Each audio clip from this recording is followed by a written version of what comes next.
press the bell icon on the YouTube app and never miss another update. प्रिय विद्यार्थियों नमस्कार। तो अनुवाद कार्य के दो वीडियो हमने पहले ही पढ़ लिए हैं। संख्या ज्ञानम हमने पढ़ लिया और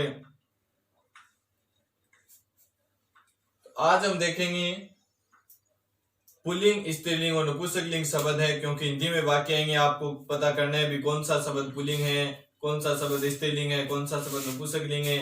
तो कौन से शब्द पुल्लिंग होते हैं, कौन से स्त्रीलिंग होते हैं और कौन से नपुंसकलिंग होते हैं, वो आज हम पढ़ेंगे। ये कॉन्सेप्ट क्लियर हो जाएगा तो आप उसके बाद वाक्य पर जा सकते हैं। सीधे वाक्यों का निर्माण हिंदी से संस्कृत में किस प्रकार करना होगा।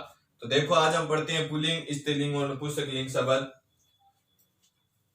अकारांत शब्द जो होते हैं वो क्या होते हैं, पुल्लिंग। यानी अकारांत का अर्थ क्या हो गया, यानी जिन शब्दों का अंत ए से हो, जिन शब्दों के अंत में ए होगा वो शब्द लगभग क्या होंगे, पुल्लिंग होंगे।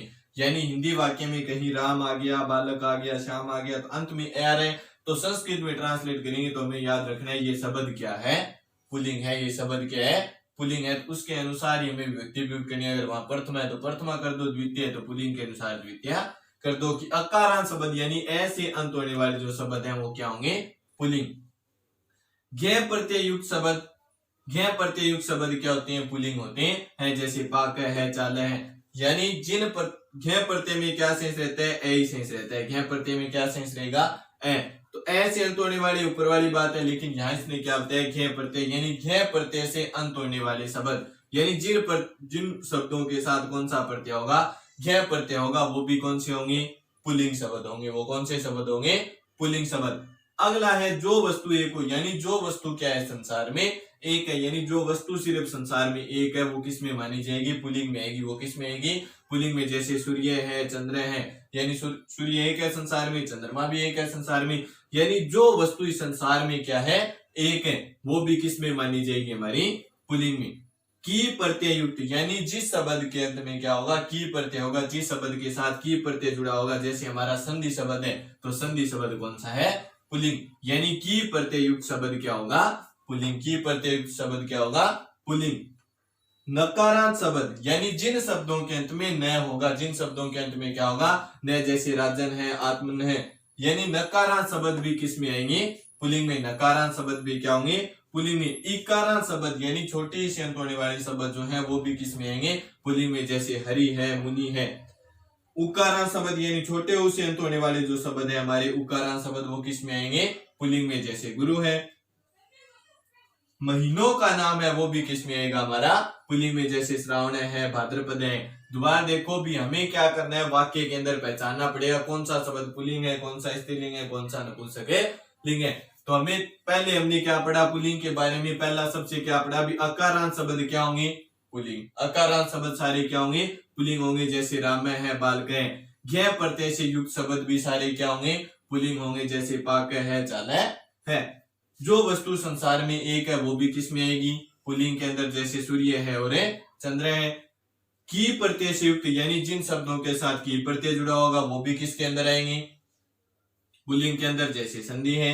नकारांत शब्द, यानी जिन शब्दों का अंत न से होगा, राजन, आत्मन, तो वो भी किस में आएंगी,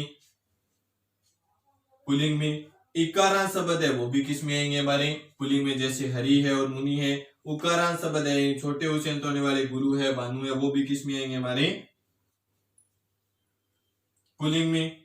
महीनों का नाम है, जैसे श्रावण है, भाद्रपद है, तो वो किस में आएंगे, हमारे पुल्लिंग में। अब देखते हैं स्त्रीलिंग शब्द। आकारांत, यानी आ से अंत होने वाले शब्द क्या होते हैं, स्त्रीलिंग। जैसे सीता है, रमा है, बालिका है, तो अंत में आ रहे, तो हमें पता है शब्द क्या है, ये स्त्रीलिंग है। ताप प्रत्यय युक्त शब्द, यानी ताप प्रत्यय हम पढ़ के हैं पीछे। ताप प्रत्यय का कार्य भी क्या होता है, पुल्लिंग शब्दों को स्त्रीलिंग में बदलने का काम करता है। तो पुल्लिंग शब्दों को स्त्रीलिंग में बदलेगा, तो ये प्रत्यय जहां पर जुड़ा होगा वो तो हमें पता है, ये शब्द क्या होगा, वो स्त्रीलिंग होगा। यानी ताप प्रत्यय युक्त शब्द भी क्या होंगे, स्त्रीलिंग। गीप और गिन प्रत्यय युक्त शब्द भी क्या होंगे, स्त्रीलिंग होंगे। यानी जहां पर क्या होगा, गी प्रत्यय, तो गी प्रत्यय पीछे पढ़ के हैं, प्रत्ययों में भी गी प्रत्यय युक्त शब्द क्या होता है, स्त्रीलिंग होता है। तो गी प्रत्यय युक्त शब्द स्त्रीलिंग होगा और गिन प्रत्यय युक्त शब्द भी क्या होगा, स्त्रीलिंग होगा। जैसे कुमारी है, तन्वी है। अगला है हमारा इकारांत छोटी आएगी तब तो हमारा शब्द कौन सा होगा, पुल्लिंग। यानी जिन शब्दों का अंत इकारांत ई से होगा, छोटी से, वो तो किस में आएंगे, पुल्लिंग में, और इकारांत यानी बड़ी से होगा, वो किस में आएंगे, स्त्रीलिंग में। जैसे हमारा है नदी शब्द। अब आ गया हमारा इसके बाद उकारांत यानी बड़े ऊ से अंत होने वाले शब्द है, वो जैसे वधु है हमारा, तो किस में आएगा, स्त्रीलिंग में। तिथिवाचक शब्द है यानी जिससे क्या बताई जाती है, तिथियां, एकादशी, प्रतिपदा, तो तिथिवाचक महीनों के नाम है, वो तो किस में आएंगे, हमारे पुल्लिंग के अंदर। और तिथिवाचक शब्द हमारे किस में आ जाएंगे, स्त्रीलिंग के अंदर। तल प्रत्यय शब्द, तल प्रत्यय का ता शेष रहता है, यानी तल प्रत्यय जहां पर जुड़ा होगा वो भी शब्द किसके अंदर आएंगे, स्त्रीलिंग के अंदर। जैसे जनता है, कायरता है।